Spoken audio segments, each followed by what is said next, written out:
Je crois qu'il est question de parler de la condition de l'artiste, du travail de l'artiste. Et dans l'artiste, je comprends aussi l'écrivain. C'est-à-dire celui quel qu'il soit, qu'il fait quelque chose. Que ce soit une œuvre d'art, un tableau, ou un livre, ou une composition musicale, jusqu'à un certain point, peu importe. Mais je prendrai plutôt mes exemples des écrivains, naturellement. Et Diderot a écrit un livre, si je ne me trompe, un essai, qui s'appelle « Le paradoxe du comédien ». Et il y a aussi un paradoxe de l'écrivain. Et le paradoxe, c'est que deux choses à la fois sont vraies et elles sont contradictoires. L'une est que l'écrivain doit être profondément soi-même. Il doit avoir un apport personnel à donner. L'autre, c'est qu'il doit s'oublier soi-même, sortir de soi-même, faire table rase de soi-même. Les deux exigences ont l'air d'être contradictoires. Dans la réalité qui comprend toutes les contradictions, elles ne le sont pas, nécessairement pas. La plus grande raison, je crois, d'être de la mauvaise littérature, c'est que l'écrivain, et particulièrement le jeune écrivain, mais pas nécessairement si jeune que ça, il peut même être très vieux, se dit « je pense quelque chose » ou « je sens quelque chose » ou « je me dis quelque chose ». Par conséquent, en avant, on est bon pour un livre. Et c'est tout à fait faux pour une simple raison. Est-ce qu'il pense quelque chose? Est-ce qu'il sent quelque chose? Est-ce qu'il se dit quelque chose? Ou est-ce que ce qui traîne dans son esprit sont des espèces de réflexions de poussière, de choses qu'il a entendues, de choses qui lui ont été dites, de choses qu'il croit qu'il sent et de choses qu'il croit qu'il croit. C'est-à-dire que nous sommes à des années-lumière de la réalité. Et le premier devoir de l'écrivain me paraît être avant tout l'attention. Une très grande attention à ce qu'il sent et ce qu'il éprouve lui-même, une attention, je dirais presque médicale, enfin scientifique, pour ne pas se tromper, pour ne pas se flouer soi-même, et une immense attention à l'univers qui l'environne. Dans les écrits des philosophes du Tao, qui sont peut-être allés plus loin que n'importe quoi dans le sens de la réalité, il y a cette espèce de dicton, cette espèce de proverbe que je ne vous citerai pas en chinois parce que je ne saurais pas le faire, mais qui en français se dit comme ceci. Gouverner un grand empire est la même chose que faire frire un tout petit poisson. C'est-à-dire, les deux demandent une attention complète, un soin attentif de celui que le fait. Et je dirais la même chose pour un grand livre. Écrire un grand livre, c'est comme faire frire un plat de poisson ou un ragoût de légumes. C'est mettre toute l'attention, tout le talent, toute la bonne volonté dont on est capable dans une seule action. Et ça, je crois que c'est en matière de littérature et en matière d'art la base de tout. Et l'attention est une qualité excessivement rare. Lorsqu'on fait des travaux de psychologie orientale, remarquez que je ne dis pas de philosophie orientale, je ne dis pas de religion orientale, tout ça c'est très bien, je suis pleine de respect, mais ce qui me paraît surtout intéressant, c'est la psychologie orientale, où ils sont allés si loin dans l'étude des rapports d'un homme avec lui-même. Et la première vertu conseillée, c'est l'avidya, l'attention. Être attentif à ce qu'on fait, être attentif au mouvement de ses muscles, être attentif à son regard, voir exactement ce qui se passe en vous et hors de vous. Et l'écrivain qui produit un livre utilise des millions de petites remarques qu'il a faites, dont il ne se souvient même plus qu'il les a faites très souvent, mais qui sont en quelque sorte, qui ont passé à travers cet ordinateur qu'est son cerveau. Et plus un livre est riche, et vous n'avez qu'à en faire l'essai sur n'importe quel grand ouvrage, que ce soit la guerre ou la paix ou n'importe quoi, plus au lieu d'avoir des creux, comme nous avons dans presque tous les livres que nous ouvrons, plus vous voyez que le moindre détail a une valeur d'extrême réalité. L'auteur est parti d'un petit fait ou d'une petite sensation qu'il connaît vraiment. Je crois donc que l'attention est le premier devoir de l'écrivain. Maintenant, comment arriver à ce degré d'attention? C'est ici que j'ai pensé qu'il était intéressant de citer quelques fragment qui ne se rapporte pas particulièrement à l'art d'écrire, mais qui se rapporte à tous les arts, quels qu'ils soient, et à toutes les formes de vie, que j'ai trouvé dans un texte du Cachemire, un texte tantrique du Cachemire. Que l'esprit bloqué sur une chose ne la quitte pas trop vite pour s'orienter vers une autre. C'est-à-dire que dans toute sensation, dans toute émotion, dans toute description d'un fait, il y a une marge, une espèce de ce qu'on appelle le dessin de la déchirure dans les peintures de Rembrandt, où la ligne n'est jamais rigide, on sent toujours cette espèce d'imperceptible changement d'un petit morceau d'étoffe jusqu'à un autre. Et c'est vrai de toutes les circonstances de la vie. Les gens qui pensent conventionnellement ne voient pas cette marge. Ils quittent un sujet pour passer à un autre sans avoir réfléchi à l'aura, à la marge que comporte avec soi chaque sensation. Dans l'anxiété, dans la terreur, et l'auteur ajoute drôlement dans l'éternuement, c'est vrai que Montaigne a dit quelque chose de pareil, quand on surplombe un précipice, quand on fuit un danger, quand on ressent une vive curiosité, au moment où se perçoit, où s'apaise la faim, l'existence se révèle. De nouveau, c'est le passage d'une sensation à une autre, qui est tellement importante que l'écrivain conventionnel rate toujours et qui est excessivement sensible à une espèce de mobilité du détail chez tout grand écrivain. Autre chose qui n'a pas l'air de se rapporter à la littérature, mais qui s'y rapporte, assis ou couché, évoquer avec intensité son propre corps comme privé de support. C'est-à-dire, nous nous croyons fermement établis dans quelque chose, nous ne sommes fermement établis dans rien du tout. Nos caractères, nos personnages, les choses que nous décrivons non plus. Il ne faut jamais oublier cet élément d'instabilité de base, sous la stabilité. Et la vérité est à ce prix-là. Quand ils disent méditer sur l'univers comme sur un tourbillon, ils disent la même chose. Autre chose, faites attention à l'inconnaissable, à l'insaisissable, au vide, à tout ce qui n'accédera jamais à l'existence. Et en effet, derrière chaque situation, derrière chaque être, il y a toutes les virtualités, il y a toutes les possibilités en lui, qu'il n'a pas encore révélées, qu'il ne révélera peut-être jamais, mais qui sont là et qui l'enrichissent sans qu'il le sache. Et ça, c'est une autre chose auquel nous devons toujours songer quand nous pensons, par exemple, nous, romanciers, à nos personnages. Ne pas fixer la pensée. J'ai parlé tout à l'heure de fixer l'attention, oui. Mais la pensée, non. Parce que la pensée, c'est déjà une opinion. Et il s'agit que l'esprit soit sans opinion, qu'il reflète toutes les choses. Stendhal disait dans une métaphore qui est bizarre, mais qui a été quelquefois employée dans l'équivalent dans la peinture ultramoderne, comme celle du peintre américain Deste, qui est mon voisin ici. L'esprit est une espèce de miroir qui se promène sur les routes. Un peu surprenant, ce miroir qui se promène sur les routes. Mais le peintre américain Este, par exemple, montre les vitrines des autobus reflétant les passants et les vitrines qui passent.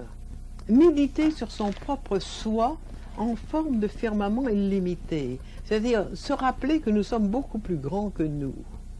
Et ce qui n'est pas du tout une forme d'orgueil, l'écrivain en réalité est très humble. Chaque fois qu'il sort d'avoir écrit un livre, il se dit « Bon Dieu, j'ai réussi à faire ça ». Et il éprouve à peu près le même sentiment que celui dans la ballade allemande du cavalier qui avait traversé le lac de Constance gelé la nuit sans s'apercevoir que c'était un lac et qui tombe de saisissement au bas de son cheval en s'apercevant de ce qu'il a fait. À chaque fois que l'écrivain, je pourrais dire l'artiste ou n'importe quoi, je dis l'écrivain parce que nous avons affaire à un écrivain qui ici se trouve être moi-même, chaque fois que l'écrivain termine un ouvrage, il a la stupeur qui lui ait été accordée d'aller si loin de soi dans un domaine qui est celui de la vie. Et c'est ici que je crois qu'il y a une autre remarque qui est essentiellement importante. L'écrivain doit vivre. Quelqu'un qui se dit, bon, je vais m'enfermer pour écrire un livre, est sûr d'avance que ce livre sera mauvais. Nous allons voir pourquoi. Ibsen a dit merveilleusement, un écrivain qui ne vit plus est devenu un mauvais écrivain. Il ne fait plus que d'écrire des livres. C'est-à-dire il est coupé d'un certain mouvement vital. Et c'est sur cette ligne de mouvement vital qu'il s'agit de rester. Et non seulement la vie présente, mais la vie passée fournit à un livre beaucoup de sa substance, beaucoup plus que l'écrivain ne le dit, mais pas comme le public le croit. C'est-à-dire que ce n'est pas nécessairement l'histoire de l'écrivain. Après que j'ai écrit La mort d'Antinoos noyé dans le Nil, des gens venaient me demander d'un air de componction si j'avais eu un ou des amis qui s'étaient noyés. Mais non, pas précisément. Ce n'est pas de cette façon-là. Ce dont il s'agit, c'est de bloquer tout ce qu'on a appris de la vie à travers ces personnages, à travers les circonstances qu'on décrit. Parce que ce que nous n'avons pas vécu, nous le voyons toujours à travers une certaine convention et certains préjugés. C'est seulement en ayant fait quelque chose, ou en ayant subi quelque chose, ce qui est peut-être encore plus important que faire, qu'on apprend à voir ce que les choses sont. Tant que quelqu'un n'a pas été riche, il parle des gens riches comme d'une espèce de monstre, qu'ils sont souvent, mais sans savoir exactement ce que signifie la possibilité pour quelqu'un, pour un certain temps, de vivre à sa guise ou de dépenser à sa guise. Quelqu'un qui n'a pas été pauvre ne connaît pas du tout les servitudes de la pauvreté. Il se figure qu'il n'a pas les moyens d'acheter une aussi bonne paire de souliers qu'autrefois ou d'entrer dans un aussi bon restaurant. Ce n'est pas du tout ça. La pauvreté est un état presque mystique, très compliqué et qu'il faut avoir traversé pour le connaître. Et la même chose de tous les états, la maladie est un état. Et quelqu'un qui n'a jamais été malade serait un monstre, disait Tolstoï. Il serait en tout cas un très mauvais écrivain. D'autre part, quelqu'un qui a complètement renoncé, perdu la santé, est probablement quelqu'un qui peut écrire très profondément dans certaines directions, mais qui de nouveau n'est plus sur le même flot vital.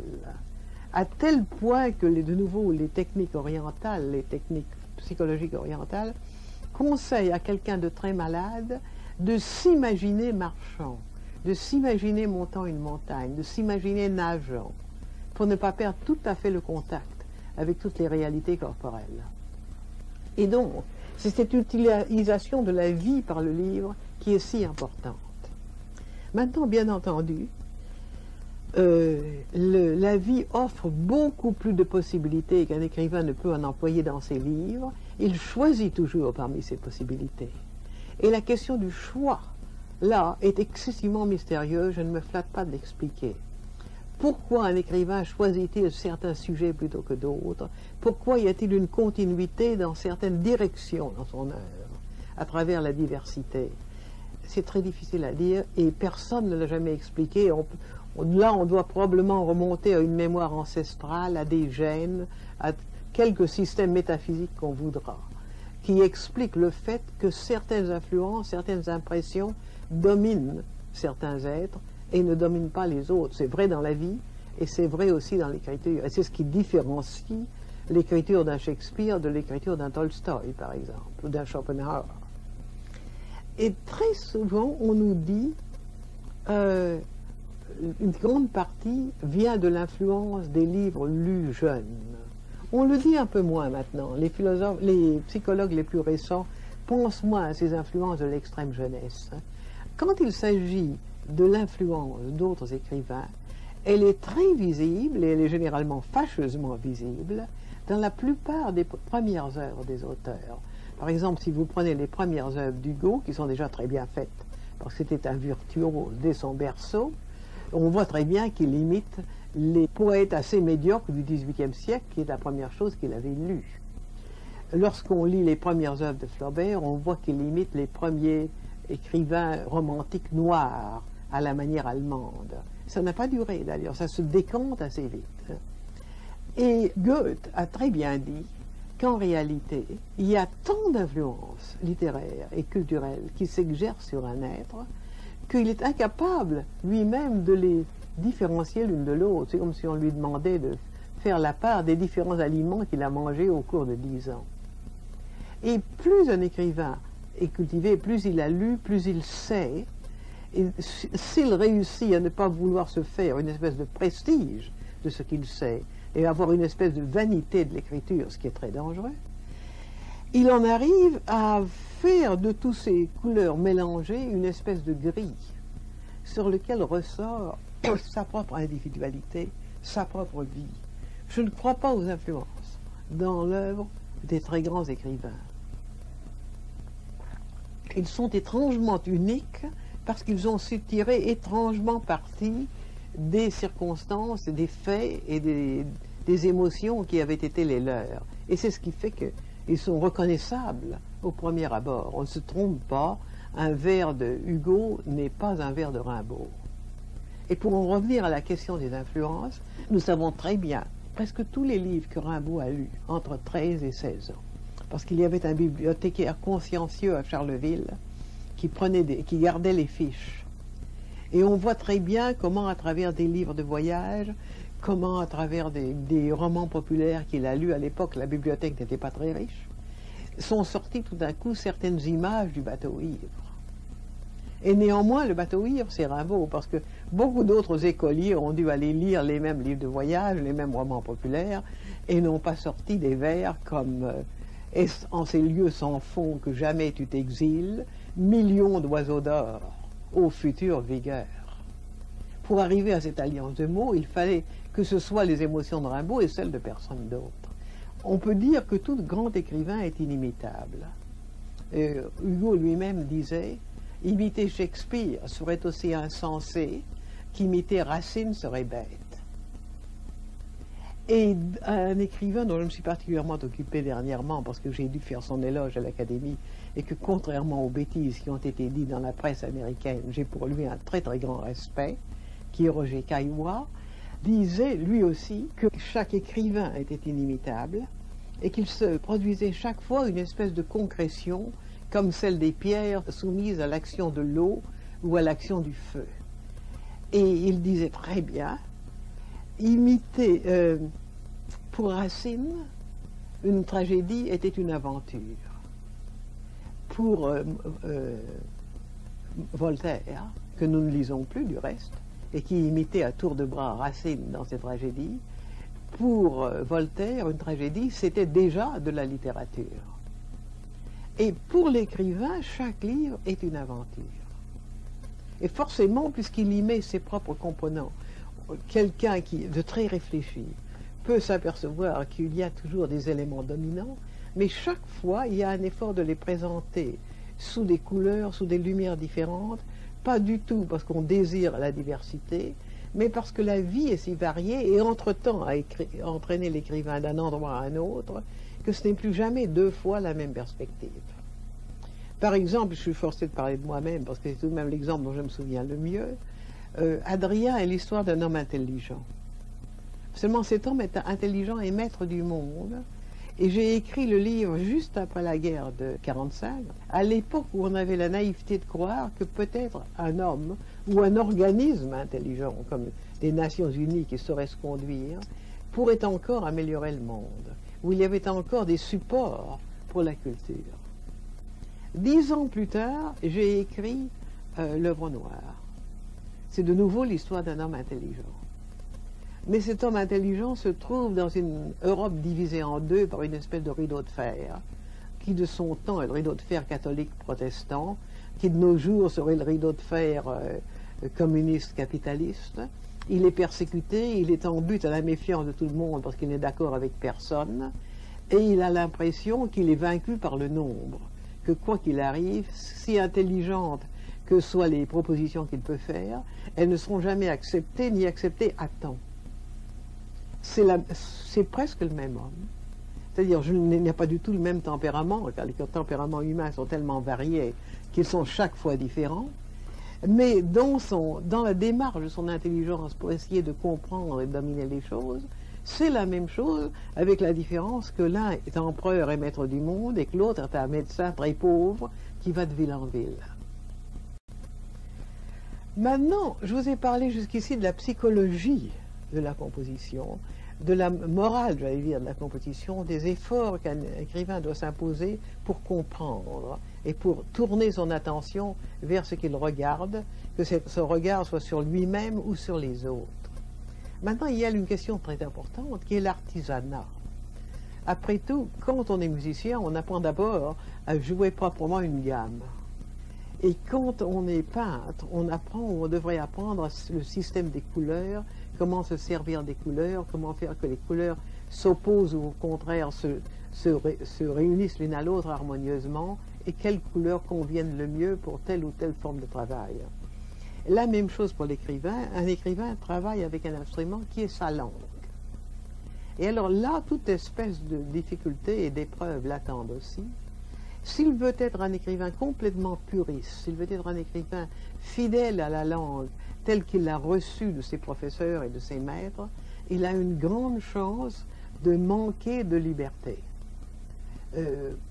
Montaigne, qui est tout de même l'un des plus grands écrivains français, je crois beaucoup plus grand qu'on ne pense même d'habitude, disait que le gascon y aille si le français ne peut pas y aller. C'est-à-dire, il était tout prêt à prendre des mots populaires, des mots locaux, n'importe quoi, pour exprimer sa pensée. Et jusqu'à un certain point, tout grand écrivain est beaucoup plus libre envers sa langue, est un reconstructeur ou un enrichisseur de sa langue, beaucoup moins timide en ce qui concerne les alliances de mots, les termes, même la syntaxe, qu'un écrivain plus, comment dirais-je, plus conventionnel. D'autre part, il y a deux choses auxquelles l'écrivain doit être absolument sensible. Il faut que son langage soit absolument fidèle à la réalité. S'il fait parler un empereur qui appartient à la tradition classique, il faut que son style ait quelque chose de la tradition classique. S'il fait parler un ouvrier, il faut se garder de tous les mots de plus de 4 syllabes. Du reste, Roger Caillois, que j'ai déjà mentionné il y a un moment, disait « Je considère que tout mot qui a de plus de 4 syllabes est absolument anathème et il ne faut jamais s'en servir.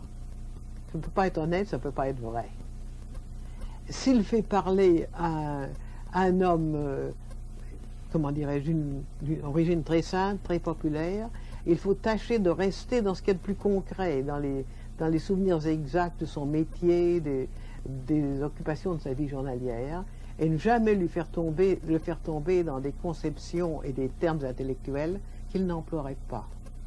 Et s'il a le malheur de faire parler un intellectuel, il faut aussi qu'il tâche d'éviter ce bavardage intellectuel où presque toujours les mots sont devenus comme des billets de banque sales ou des pièces de monnaie usées sur lesquelles on ne voit plus très bien ce qui a été écrit parce qu'à force d'usage, ça a perdu en quelque sorte tout son sens.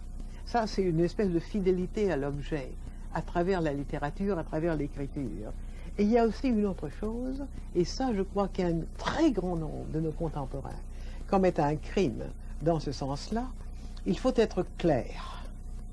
L'écrivain qui ajoute des obscurités à la vie qui, Dieu merci, est déjà assez obscure, et aux questions, aux problèmes de l'intelligence qui sont à peu près incompréhensibles, en créant une obscurité de mots pour faire beau, pour faire intéressant, pour faire amusant, pour que ça ait l'air de quelque chose de nouveau, est tout à fait en dehors de sa vocation d'écrivain. Quand on écrit, c'est pour être compris. Et si obscure et si abstruse soit la matière, et plus abstruse elle est, il s'agit d'être d'une clarté, j'allais dire, presque enfantine. Et là, je crois qu'il y a une très grande erreur due à une sorte de snobisme chez un très grand nombre d'écrivains contemporains, de poètes surtout, qui décourage complètement le lecteur. Le lecteur lit une page, 2 pages qu'il ne comprend pas, et puis il se dit « Mon Dieu, tant pis, laissons ça ». Et j'ai toujours été très frappé par la remarque que m'a fait un jour Cocteau, un écrivain soigneux qui écrit une lettre à son concierge pour lui annoncer qu'elle revient la semaine prochaine, relit sa lettre, met les points sur les i, met les accents, met les virgules, pour que le concierge lui comprenne bien. Et c'est exactement la même chose dans le style le plus soutenu, que tout soit fait pour que les gens comprennent. Et enfin, il y a donc l'importance aussi du travail. C'est fâcheux à dire, mais la plupart des écrivains, comme peut-être la plupart des gens qui s'occupent de produire, je ne sais pas, de la verrerie ou des objets en cuir travaillés, sont gonflés par l'importance de ce qu'ils font. Or, tout en consacrant, je ne dis pas consacrant sa vie, c'est beaucoup dire, car enfin la vie continue à couler à travers tout ça, mais tout en consacrant ses forces ou une partie de ses forces à son travail, il faut toujours se rappeler que ce n'est pas important. Au fond, que le monde se passera très bien de vous, que l'univers va continuer à tourner. Et c'est le jour où on a ce sentiment-là, que si je crois, si on est acteur, on ne perd à jamais le trac. On n'a plus le trac. Et si on est écrivain, on n'a pas non plus cette espèce de crampe d'écrivain qui consiste à vouloir faire merveilleusement bien. On fait ce qu'on croit devoir faire en se disant, oui, c'est comme ça m'intéresse moi, ça intéresse un certain nombre de gens, du moins nous l'espérons, mais l'immensité du monde n'en sera pas changée, ou seulement très peu changée. Et je vis avec une totale liberté à l'intérieur de ces limites, de mes modestes limites. Et l'honnêteté artisanale et l'honnêteté humaine est à ce prix-là. Sans ça, on se crispe ou l'on se gonfle. Et la même chose pour la valeur, la durée des œuvres. Il y a des gens qui vous disent, enfin, qu'est-ce que vous pensez? Est-ce que vous croyez que vos œuvres sont très importantes et que ça va durer, etc. Je crois que ça n'a absolument aucune importance. À une époque aussi troublée que la nôtre, on ne sait pas si les œuvres dureront ou non. Et dans un livre de Bulgakov, Le Maître et Marguerite, que je trouve si beau, et qui est une espèce de chevauchée fantastique qui fait penser à la chevauchée de Berlioz, le héros est un poète, il avait une passion pour son livre, il avait consacré sa vie à son livre. Au moment de mourir, ou plutôt au moment où il est mort, mais il ne sait pas encore qu'il est mort, l'esprit qui est avec lui, le génie, le mauvais ange, qui vraiment est un bon ange, lui dit, écoute, brûle tout ça. Et alors ces papiers auxquels il avait attaché une tant d'importance, il était prêt à leur consacrer sa vie, à mourir pour eux. Il les flanque, si l'on peut dire, dans le poêle, et se dit, quel beau feu. Et le voilà délivré. Car il a sauvé, en somme, ce qui était l'essence, pas les écritures, mais l'essence même de sa liberté, l'essence de son enthousiasme, l'essence de sa vie.